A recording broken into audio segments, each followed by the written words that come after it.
வீஸ்டோன் bridge அப்படின்னு ஒரு topic பார்க்க போகிறோம்.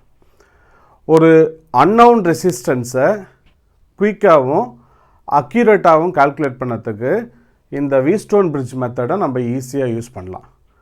இப்போது இந்த பிரிட்ஜை எப்படி நம்ம ட்ரா பண்ணலான்னு பாருங்களேன். Pன்னு ஒரு ரெசிஸ்டன்ஸ் எடுத்திருக்கேன், Qன்னு ஒரு ரெசிஸ்டன்ஸ் எடுத்திருக்கேன், அண்ட் Rன்னு ஒரு ரெசிஸ்டன்ஸ், Sன்னு ஒரு resistance. So P, Q, R, S. இதில் ஏதாவது ஒரு அன்னோன் ரெசிஸ்டன்ஸ் இருக்குது, மீதி மூணும் நோன் ரெசிஸ்டன்ஸ் அப்படின்னா நம்ம ஈஸியாக கால்குலேட் பண்ணலாம், குயிக்காக அக்யூரேட்டாக இந்த மெத்தடை யூஸ் பண்ணி.